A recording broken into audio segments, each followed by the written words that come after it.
שלום וברוכים הבאים לאתר שלנו של חברת WatchMe.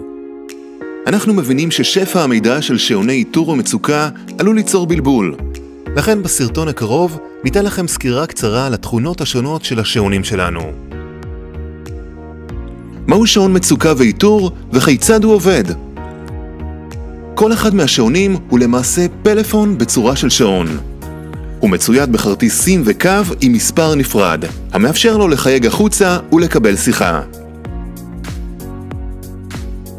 מהו לחצן המצוקה? בכל שעון התקנו לחצן מצוקה, שכאשר לוחצים עליו, השעון מתקשר לשלושה אנשי קשר, אחד אחר השני.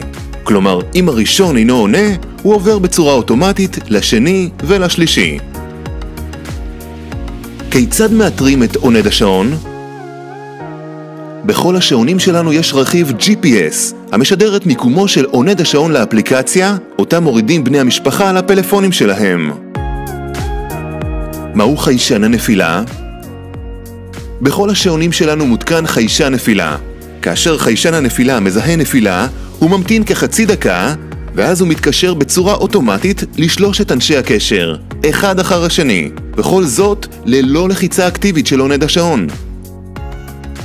האם ניתן למדוד מדדים בעזרת השעון? השעון מצויד בחיישן המאפשר למדוד דופק, לחץ דם וסטורציה. אתם יכולים לעשות זאת מרחוק, וכמובן שגם עונד השעון יכול לעשות זאת בעצמו. האם יש עוד תכונות לשעון? תכונות נוספות שקיימות הן שיחות וידאו עם עונד השעון, תזכורות קוליות אוטומטיות, קח עכשיו כדור אדווין, תודה. מד צעדים ועוד. השיחה המתפרצת היא תכונה שכאשר אתם מתקשרים לשעון, הוא יענה בצורה אוטומטית, וכל זאת ללא מגע של עונד השעון.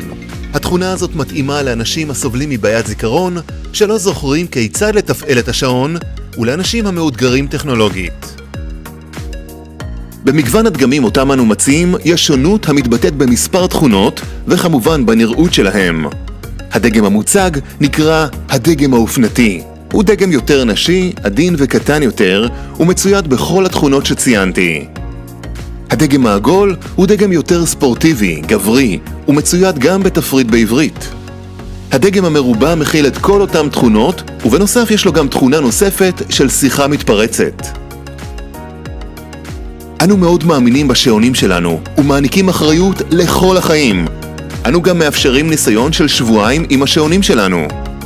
אנו מקווים שהצלחנו לעזור לכם להבין טוב יותר את עולם השעונים. נשמח לעמוד לשירותכם. תודה, ולהתראות.